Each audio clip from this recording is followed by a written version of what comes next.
I wanted to share, just to open up, a song that I actually just released today. So this is the first time I'm sort of playing in front of a community. But we released a song for Earth Day called Wonder.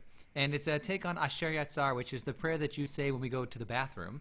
But it's really all about all the small wonders, the small miracles that happen in our lives, the things that have to happen in our bodies in order for us to do the things that we do every single day. So it's about noticing the wonder and the awe in the world. And it has the words to Asher Yitzar, the prayer that we say, in it there also. So hope you enjoy.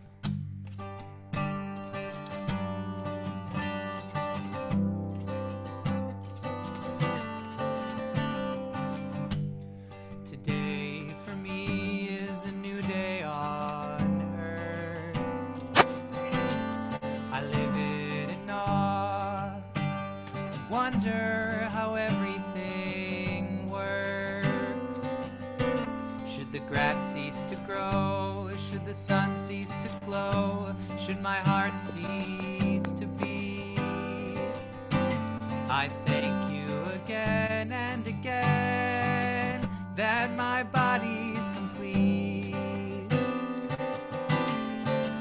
I can think, I can breathe, I can hope, I can sneeze, I can laugh, I can cry, I can pray for the wonder each day.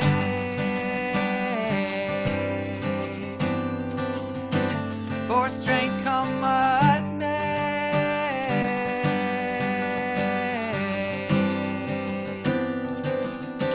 for the power to say.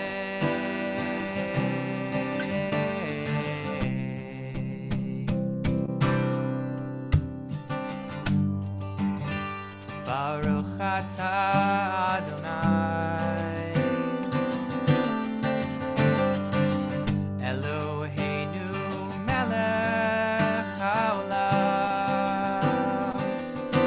Asher yatzar et ha'adam b'chokhmah Uvarabo nekavim nekavim chalulim chalulim Galui ve'yadua livnei chisek yevodecha sheim nipateach echad mehem o yisatem echad mehem yefshar lehitkayem ve'lamod lefanecha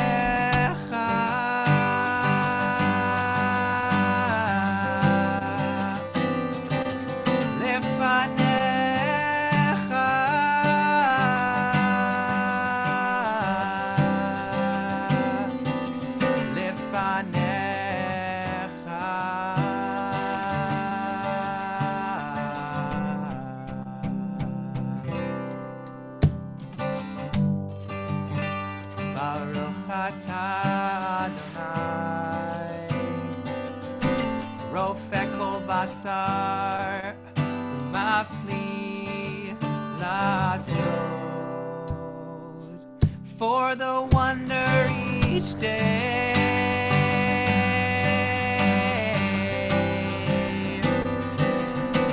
For strength come what may,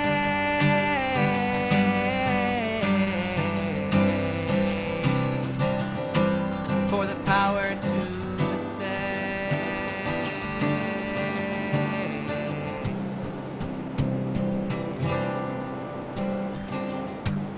Today for me is a new day on earth. I live in awe and wonder.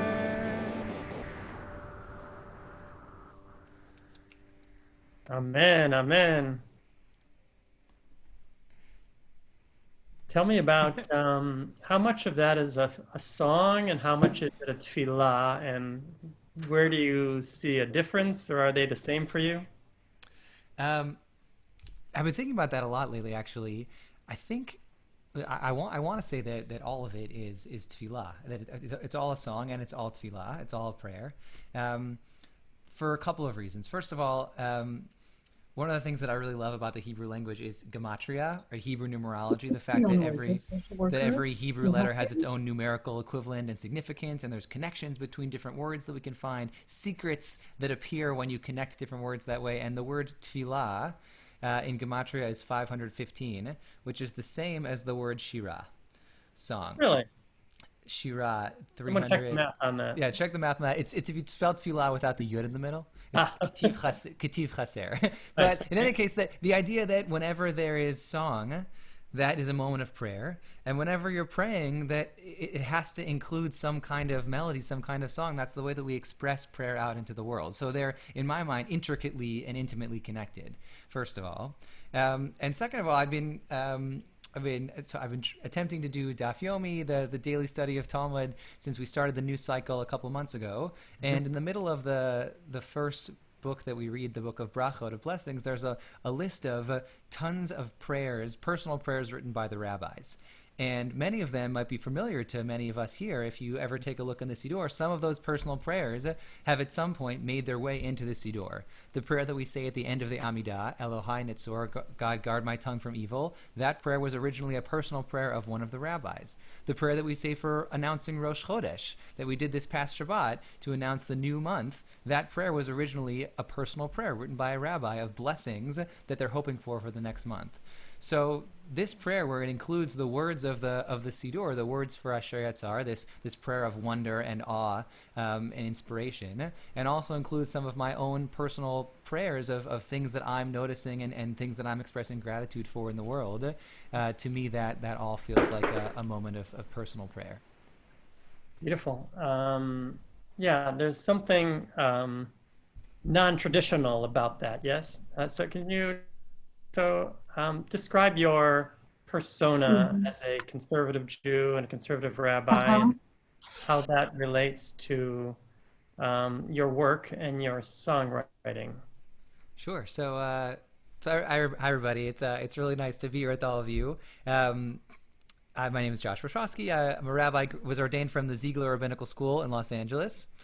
Woo. And I grew up in Chicago at a conservative synagogue. I went to Ramah camp when I was growing up. I went to a conservative day school. I was really immersed in what it meant to be a conservative Jew.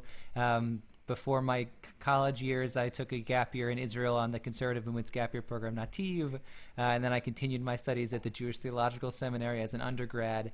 So I sort of went to all of the proud institutions of the conservative movement, and that really shaped who I am and shaped my practices and shaped my beliefs. And I was sort of immersed in all of this music and prayer and constant engaging with the Siddur and with our tradition. I grew up in a family that celebrated Shabbat every week, and at a synagogue where we didn't have a cantor when I was growing up, so the services were lay-led. It meant that my father and many other people in the community were always part of the rotation leading services, and as soon as I became a bar mitzvah, I was also in the rotation and leading services and helping out wherever I could, and that's where I learned to pray and learned to sing. And when I was in college, I was looking for a job as a just to make a little money while I was there. And the JTS sends out job opportunities to the students, and there was a synagogue in New Jersey that was looking for a Hebrew school music teacher. And I said, oh, I went to Jewish summer camp and I play guitar. I could probably do that.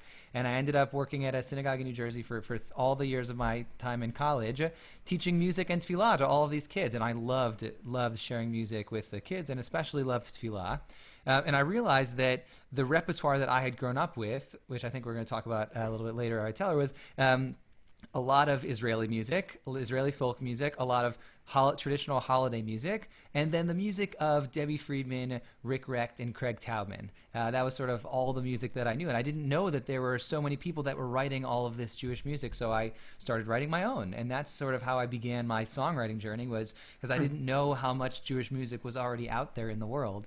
And suddenly I was exposed to this huge world of Jewish music. I went to this conference called Song Leader Boot Camp, where 10 years ago when it first started, and met a lot of other Jewish musicians and continued to be inspired by so many people. But what was important to me always was not necessarily writing new melodies for those focal point prayers that everybody knows, like the Shema or the Baruch Hu or Oseh Shalom, but finding these lines in the Siddur that were most inspiring to me and finding a way to bring them out into the world, right? These lines that are sort of stuck in the middle of a paragraph, but if you turn to the Siddur every day to pray, suddenly one day those words will inspire you in a totally different way.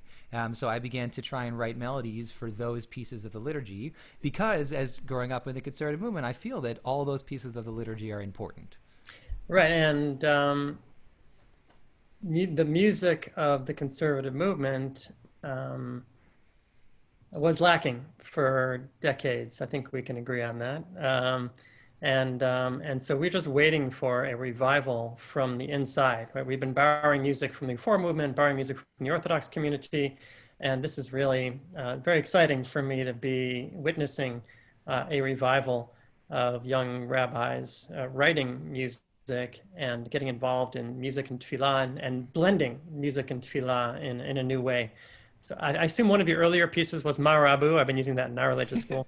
That's Tell right. us about Yeah. Marabu. And I also know that in Ramah camps, it's a familiar exercise, right, to go out into the field and do a Marabu moment.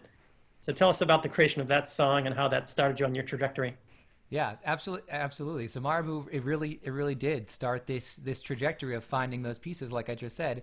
And I grew up as I said, at Camp Ramon, Wisconsin. And when I was at camp, I had a counselor who would shout out those words, Marabu Ma'asech Adonai, right after the Baruch Hu. These words that normally are glossed over, but that are words that have to be sung as an exclamation, right? It's wow, how diverse, how many are all of God's creations, each one created in wisdom. And it's this powerful, powerful line that's just sort of stuck into the mumble section in most of our tefillah. And that stuck with me from when I was a kid until many years later. Again, when I was in college, I was working at another Hebrew school also, and I was sitting on the subway on the way to the school, and I was trying to think of a new melody that I could share with the students that day, and I wrote it on the subway, actually, because I really wanted this melody for these words, Marabu Ma'asecha. So I started singing and chanting with these words, and it's this call and response melody that's all about shouting out and exclaiming in joy. Give us a taste of that one. Taste of that one. All right, it's so I'll sing the first words, and then everybody's supposed to shout it back to me. It goes like I'll this. shout. Yeah, I'll shout. Okay, great. Marabu, Marabu, Marabu, Marabu, Marabu, Ma'asecha Adonai, Kulam b'chokma asita, Kulam b'chokma asita, Marabu. One more time, everybody try it. Marabu, Marabu, Marabu, Marabu, Marabu, Ma'asecha Adonai.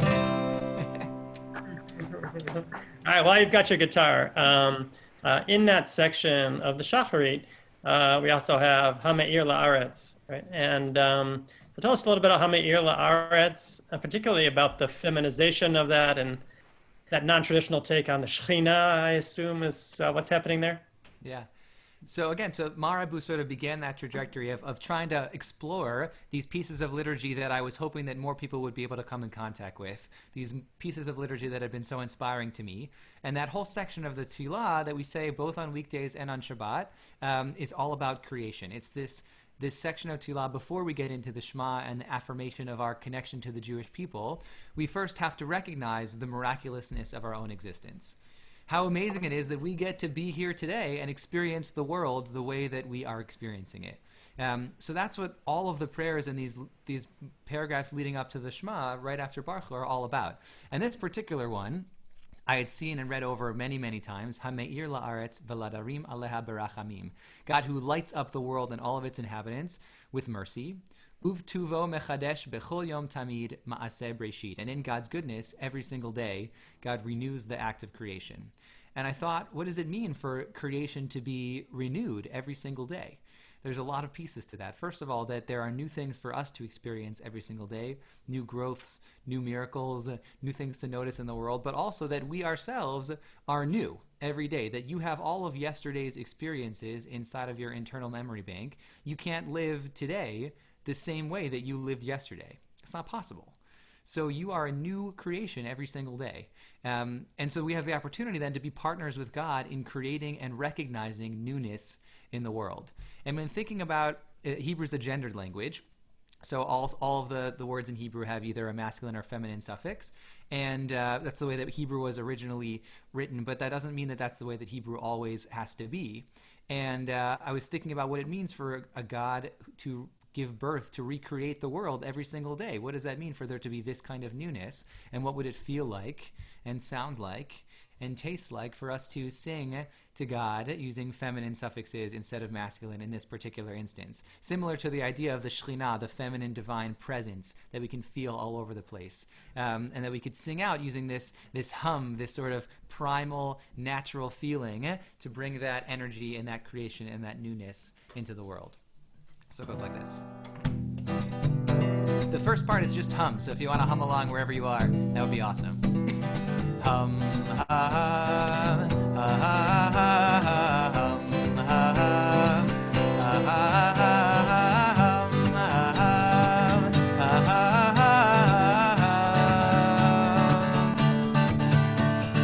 hum, ha, ha, ha, ha, ha, hum, ha,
Thanks for humming along with me, everybody. I saw a lot of humming going on across the screen.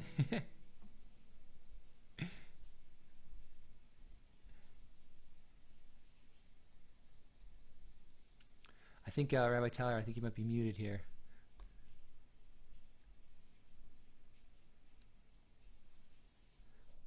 Yeah. So with your permission, Mazal, that was beautiful. You got some of the congregation rocking and rolling. And feeling the spirit of Mother Earth. So thank you. So let's, with your permission, I want to play a little video clip of you in action at SLBC in this song. And just, if you could just describe what it feels like, what your career is like, and what it feels like to be part of this energy when it's really humming. Sure. So yeah, Maya, hit the clip.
So that's at Song Leader Boot Camp, and it's just I was there for that moment, and it's just an incredible moment that I think was I'm hoping is transformative for you.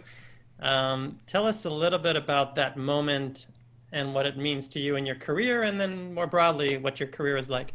Sure. I think I'm actually wearing the same shirt in that video as I am right now too. Awkward. Sorry. It's not my only shirt, but um, that was a really powerful moment for me to first of all to get to sing that in that moment with those people. Also, the violinist in that video is my dear friend and collaborator Colleen Deeker, and she and I actually co-wrote this song together at the United Synagogue Biennial Convention 3 years ago. And it's really an exciting thing to get to be in a space, first of all, like Song Leader Bootcamp, where there are just 300 people who are leaders and in prayer and music and teaching all over the country, who are just invested in creating and bringing this to all of their communities. To get all those people together, the people who are in your own communities leading and bringing all those leaders together to sing and pray, is a really powerful experience. And hopefully you could feel and see the energy in the room of what that looked like and felt like. But that's actually what I do full time. Is I'm a rabbi, as I mentioned before, but I travel around to communities all over the country full time as an artist and rabbi in residence, teaching and bringing new music to all these different communities and trying to create intentional prayer spaces. So what I'll do is it's all about relationship building to me. It's about getting to know a community and how we can understand what communities are looking for and how we can enhance and sort of uplift the melodies and the prayer life that we have at our community with better understanding of the text, right? All of the melodies that I'm trying to write are helping to better express what I think the words are already trying to say, to convey the emotion, to bring out the power of these words that are sitting buried in the middle of the text and open them up so that we can actually use them to enhance and guide the way that we live our lives. So that's what I've been doing the last 3 or 4 years. First, while I was in rabbinical school, and now full time after as a rabbi, is be this sort of itinerant musical preacher, traveling and sharing the music and text all over the place.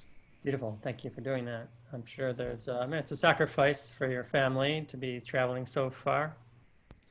Yeah, a little bit. All right. So here's so I just want to thank you and appreciate that sacrifice. Song leading, I have two questions. I'll do one at a time. The first one is song leading can be seen as a reform genre, right? So for number one, that's the roots of song leading and that kind of creativity. Debbie Friedman and Jeff Klepper, it came out of the reform movement. And there you are in tallis and tefillin in the middle of davening with your guitar. What's happening there? Describe some of the interplay between conservative Jewish prayer and this new form of song leading. Sure. So yeah, I think as you're saying, sort of this modern form of song leading kind of came out of the folk movements in the the 60s, 70s, and 80s, and Jewish music in the Reform movement mostly was inspired by Pete Seeger and all those kind of people. And yes, and thank you, Martin. Also in the Orthodox community, this music that was sort of leading us with a person with a guitar sort of in front of the room leading. But I would say that song leading, or really, but prayer leading has sort of been around for forever. The earliest shlichei tzibur, leaders of prayer, would come up with the words that they were going to say. Before we even had Sidurim, they would guide the community in prayer, and help to create a community where the inspiration was coming from the center and radiating out. And so I learned a lot of those skills in the Reform movement. As I continued on my song leading and musical journey, a lot of the spaces where people are gathering to talk about and practice this work are Reform movement spaces. So there I am, as you mentioned, with my talis and tefillin, and in a place that where practices are a little bit foreign to me, but where the guidelines are the same, and we all have the same goal of trying to connect to people. I think right now in America and all over the world, I think people are spiritually seeking. They're looking for more meaning in their lives, and they want to take ownership over their prayer life and over really every aspect of our lives. We don't want to just have someone do something for us. You want to be involved and a part of that. And the skills of what song leading is for me is getting up in front of a community and sharing something that's meaningful to me, and trying to help people understand how it can be meaningful for them.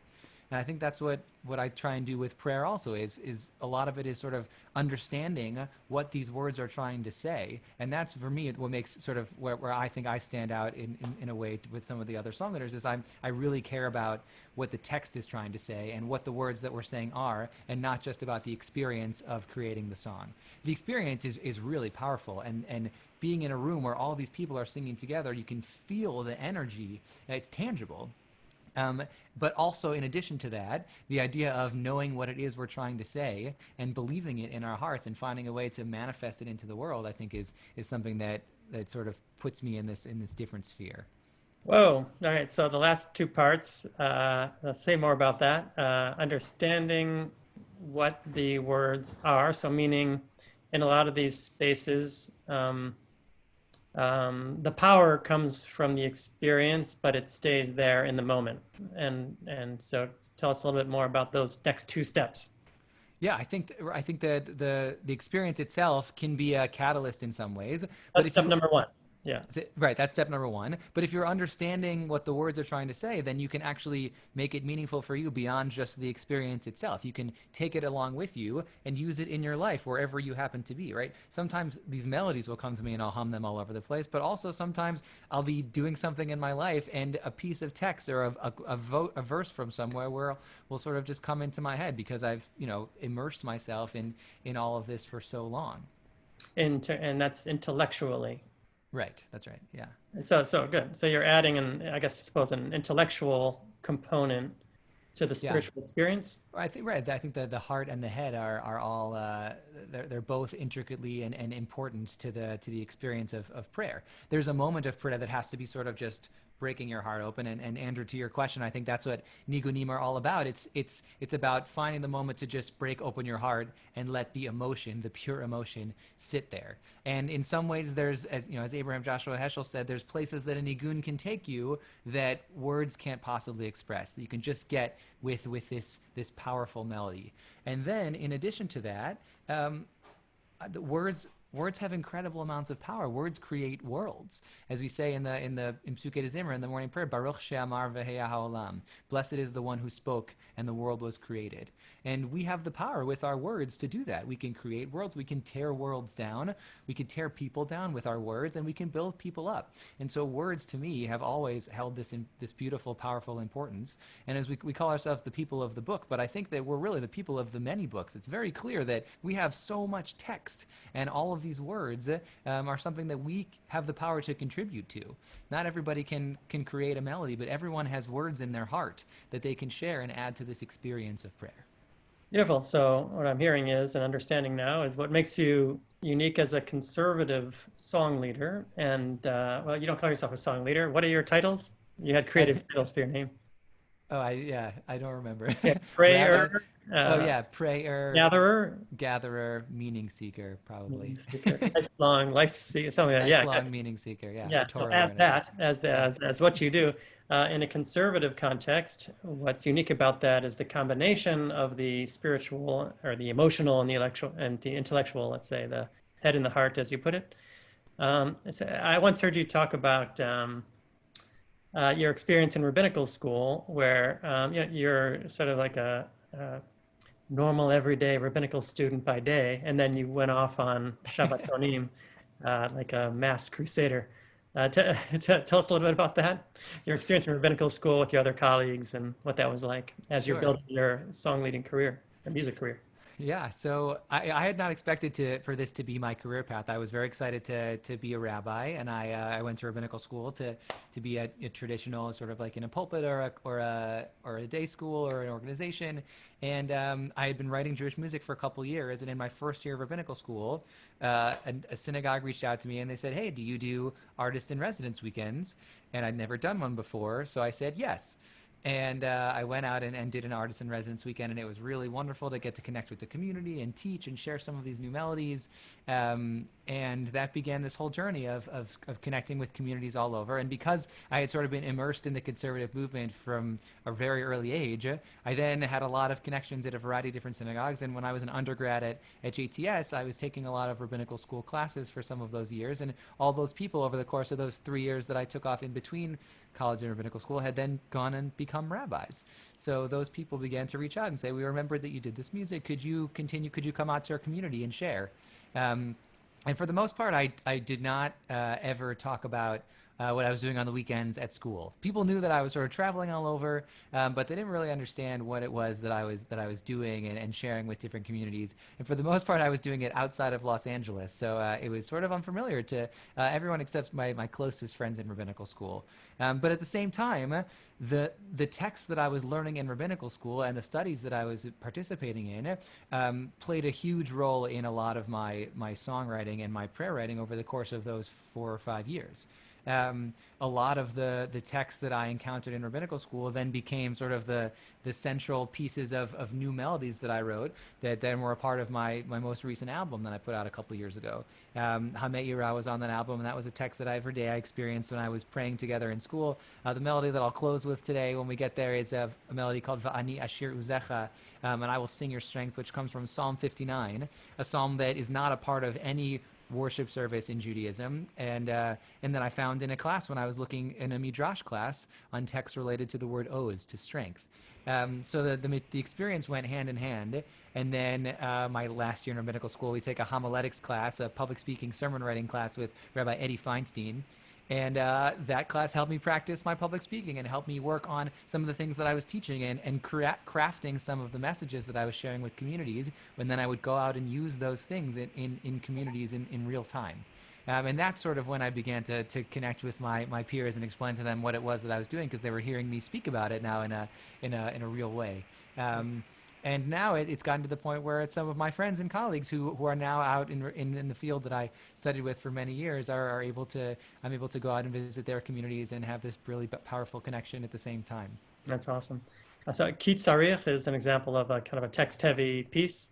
Tell us a little bit about that one, and if you want to play it. Sure. Maya, it's my daughter Maya's favorite song. That's why. Wow, thank you. It's one of my favorite ones too that I've ever written. It's a melody called Keith Sarich, and I wrote that one when I was actually living in Israel in my year in rabbinical school studying at the conservative yeshiva.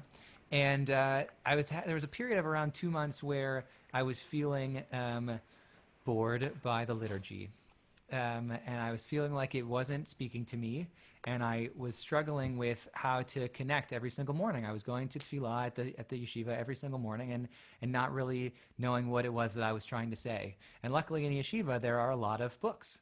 And so I was starting to pull books off the shelves, and I picked up a book, and it was the teachings of Rabbi Nachman of Breslov, Likutei Maharan.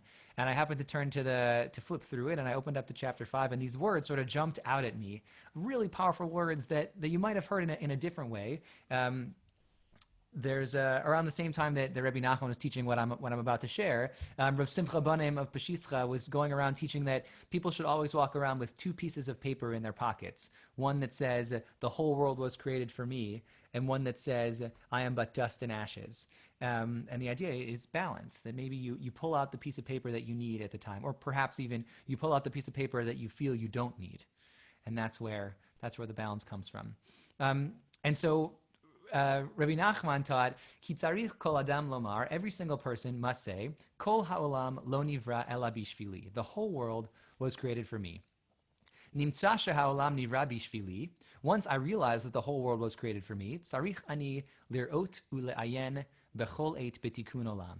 I need to, at all times, be looking and searching for ways to heal the world. Ulemalot chesron olam, and to fill up the holes in the world. Ulehit palel ba'avuram, and to pray on the world's behalf. And the idea, which is very different than the first idea, is that we should be able to say the world was created for me. And if you have the privilege of being able to say the whole world was created for me, not everyone is privileged enough to be able to say that. But if you can say that at any point in time, the world was created for me, it comes with a huge amount of responsibility to do something about that fact, to act and to find ways to heal the world, to fill up the holes in the world. So that's where this melody comes from. And it was one that I sort of sat with for a long time before I was able to put it to a melody, because the words to me were really powerful, and I wanted to find a way to express them as best I could. So here we go.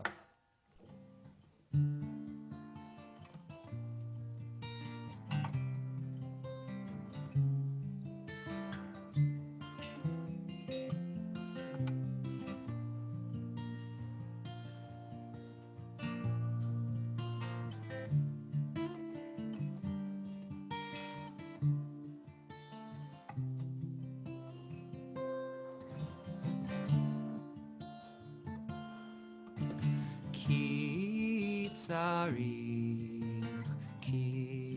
tzarich kol adam lomar kol ha'olam lo nivra ela bishvili ki tzarich kol adam lomar kol ha'olam lo nivra ela bishvili שהעולם נברא בשבילי, צריך אני לראות ולעיין בכל עת בתיקון עולם, ולמלא חסרון עולם, להתפלל בעבורם.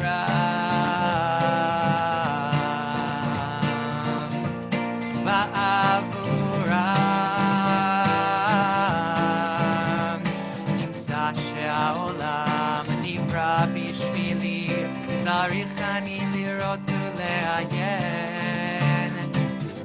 ולעיין בכל עת בתיקון עולם,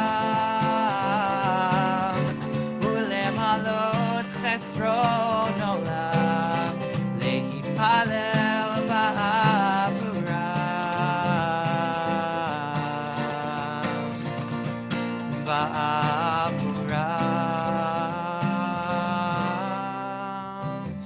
כי צריך כל אדם לומר,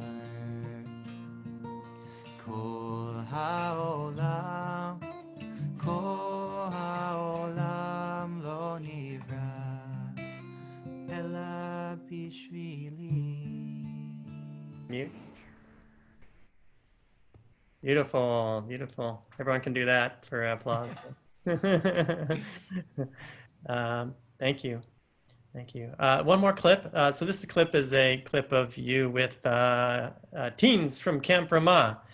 So if you'll just comment on your relationship with Camp Ramah and what it means to be teaching next generation folks.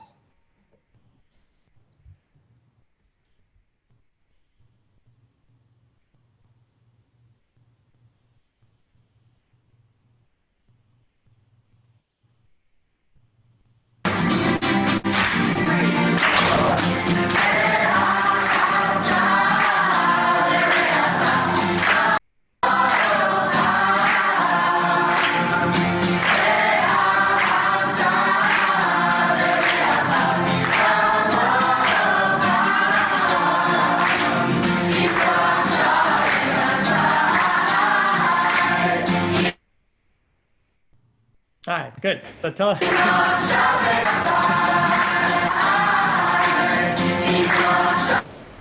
us a little bit about the work that you do with Camp Ramah and teens in particular. Sure. So I grew up, as I said, at Camp Ramah, Wisconsin. This past summer was my 20th summer, spending the summer at Camp Ramah, Wisconsin. And also over the last 6 or 7 years, I've been traveling to almost all of the Ramah camps all across the country and Canada, sharing music and tefillah in much the same way that I do with adults, and talking a lot about awe and noticing the amazing things that we can experience in the world, but also trying to engage our youngest generation with Hebrew and the music of our tradition. So that's a melody that's about loving your neighbor as yourself, and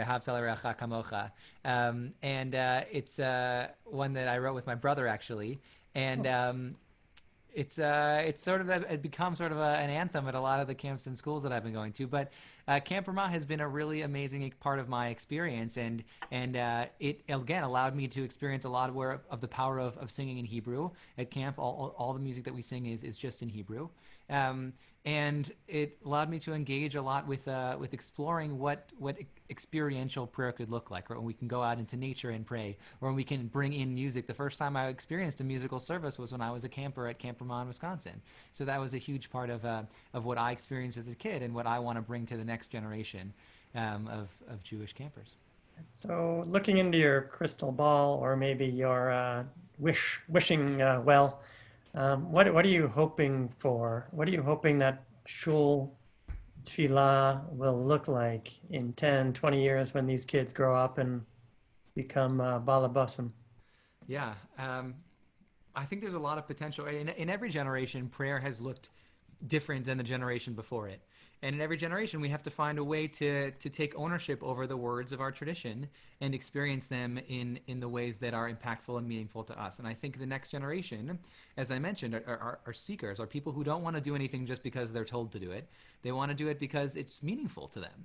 And so the more that we can help people understand the words of our tradition and feel inspired by the words and the music that's coming out of our own tradition, right? They can find spirituality anywhere. You can find spirituality at the fitness center. You can find spirituality as a yogi in India. You can find it all over the place. But what I'm hoping to share with all these people is that our tradition is steeped in this history of spirituality and of text and of music and of inspiration, and there's a way to find it right here at home without having to look somewhere else.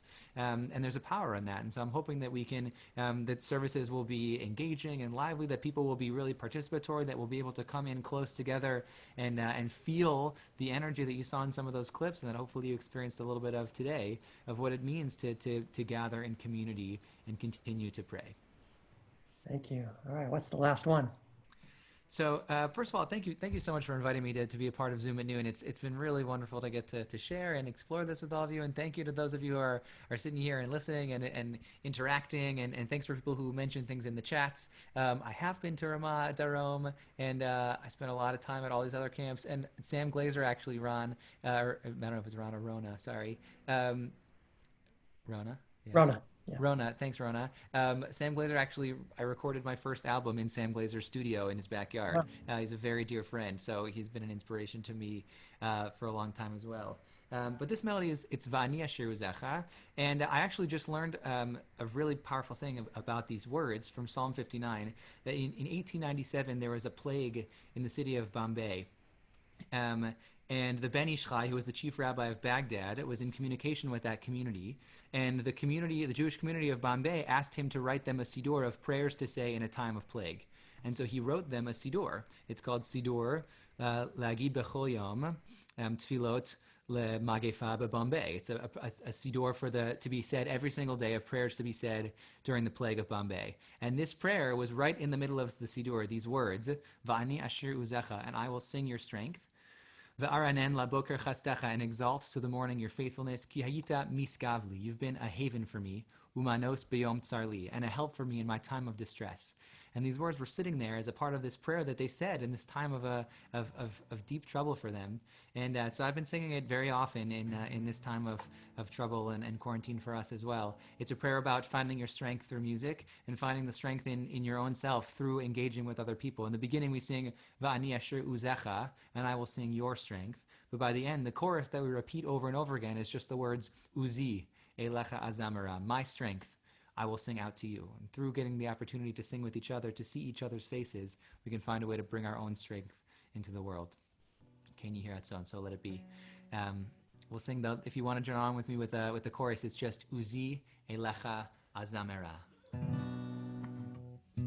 Vani ashiru zecha ve'aranein lavoker chastecha ki hayita miskavi umanos beyom tsarli Vani ashiru zecha ve'aranein lavoker chastecha ki hayita miskavli umanos beyom tsarli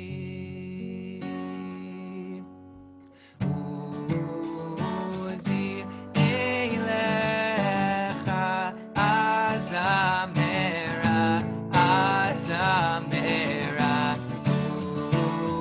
Uzi elecha azamera azamera Uzi elecha azamera azamera Uzi elecha azamera azamera Uzi elecha azamera azamera Uzi elecha azamera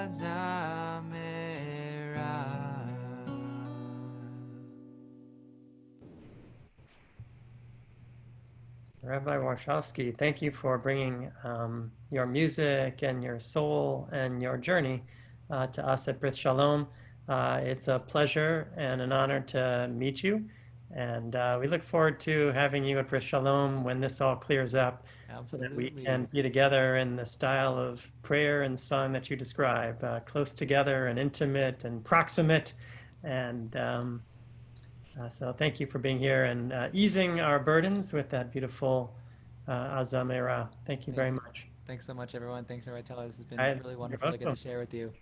Now let's unmute everybody and we can share well wishes and how about you. Thanks, everyone. Thank you. Thank you. Where can we find your recordings? Good question. It's all anywhere you find your music online on Spotify or iTunes. It's all there. Just search Josh Warshawsky. Yeah, or it's on my website. I'll type it here. It's just Josh. You can find all the music there as well, along with the videos of everything that you saw today and more. One more time. We missed the beginning. Sorry. If you go to joshwarshawsky.com, you can also find all the videos and teachings about each one of the new melodies.